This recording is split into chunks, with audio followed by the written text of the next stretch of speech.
आगामी सिंहस्थ कुंभमेळ्याच्या पार्श्वभूमीवर नाशिक शहरामध्ये सर्वच ठिकाणी रस्त्याची कामं सुरू आहेत, भूमिगत गटारीची कामं सुरू आहेत आणि या सगळ्या संदर्भामध्ये गेल्या काही दिवसांपासून नागरिकांच्या सातत्याने तक्रारी होत होत्या. कारण जे रस्ते त्या ठिकाणी खोदले जात होते ते व्यवस्थितपणे ते पुन्हा एकदा सुस्थितीत केले जात नसल्याच्या तक्रारी होत्या आणि खड्ड्यांच्या देखील तक्रारी अनेक करण्यात आलेल्या होत्या. आणि याच सगळ्या पार्श्वभूमीवर नाशिकच्या महापालिका आयुक्त मनीषा खत्री या स्वतः रात्रीच्या वेळी आता रस्त्यावर उतरलेल्या आहेत आणि या सगळ्या कामांची पाहणी सध्या आयुक्त मनीषा खत्री यांच्याकडून केली जाते आहे. मॅडम, तुम्ही सगळी पाहणी करतायत. मागच्या काही दिवसांपासून नागरिकांच्या पण तक्रारी होत आहेत की ज्या ठिकाणी रस्ते खोदले जातात ते त्या ठिकाणी पुन्हा पूर्ववत केले जात नाही, खड्डे तसेच राहतात.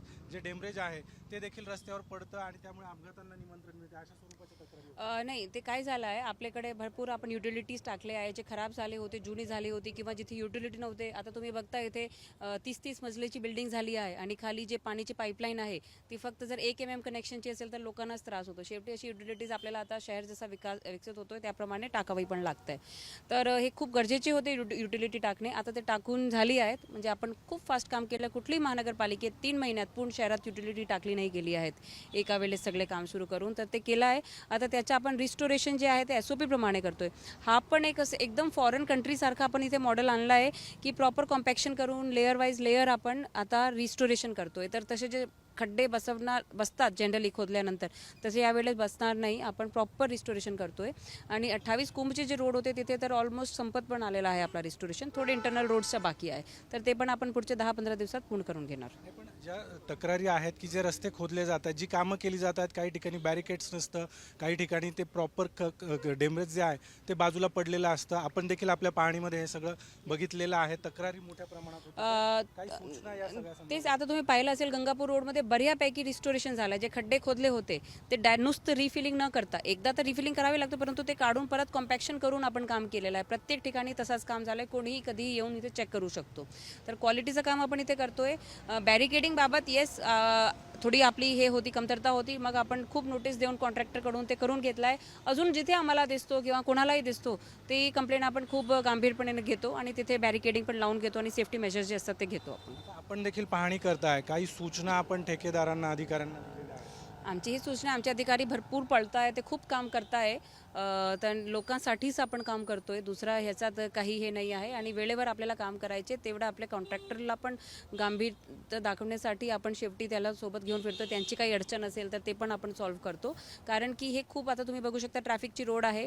ट्रॅफिकसोबत काम करावं लागतोय. एवढा ट्रॅफिक डायव्हर्जन सोपं नाही ह्या रोडला मिळणे.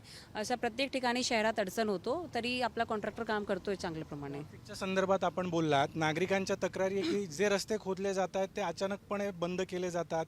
सकाळी काही वेळापूर्वी माणूस तिथून जातो आणि थोड्या वेळाने तो रस्ता पूर्णपणे बंद केलेला असतो. अशा देखील तक्रारी येतात. आता हे सुरुवातीला होतं जेव्हा युटिलिटीचे काम चालू होते, परंतु अजून रोडच्या कामासाठी थोडा हा विषय राहील. तरी आपण ट्राय करतो जेवढा असतो.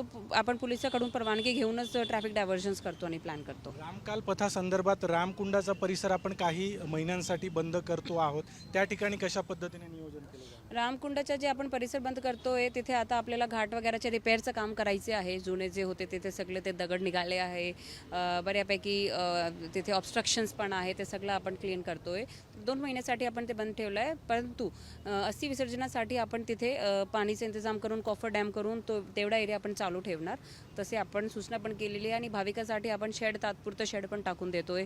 सावलीसाठी पण आणि थोडा चेंजिंग करण्यासाठी पण कपड्याचे. पावसाळा तोंडावर आहे. पावसाळ्यामध्ये ही जर कामं अपूर्ण राहिली तर आणखी त्रास वाढणार आहे. पावसाळ्यात आपले रोडचे काम तर चालूच राहील. तर असं नाही आहे की एकदम ट्रॅफिक सुरळीत होऊन जाणार, परंतु आपला ट्राय असं राहील की जर एका बाजूचं काम चालू असेल तर दुसरी बाजू 100% मोटरेबल विदाऊट खड्डे असली पाहिजे.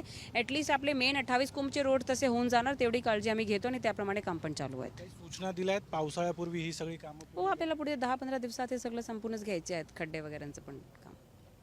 आपण पाहतोय की नाशिक महापालिका आयुक्त स्वतः या ठिकाणी रस्त्यावर फिरून आता या सगळ्या कुंभमेळ्याच्या कामांची पाहणी करताना आपल्याला बघायला मिळत आहेत. आणि पावसाळ्यापूर्वी विशेषतः ही सगळी कामं जी आहेत ती पूर्ण करण्याचं मोठं आव्हान सध्या पालिका प्रशासनासमोर आहे आणि त्या दृष्टीने महापालिकेकडून आता पावलं उचलायला देखील सुरुवात झाली. त्यामुळे आगामी पावसाळ्यात नाशिककरांना या खड्ड्यांचा किंवा रस्त्याच्या कामांचा त्रास होणार नाही अशा पद्धतीची तयारी, अशा पद्धतीचं नियोजन जे आहे ते सध्या केलं जात आहे. ते कितपत यशस्वी होतं हे येत्या काळात आपल्याला बघायला मिळेल.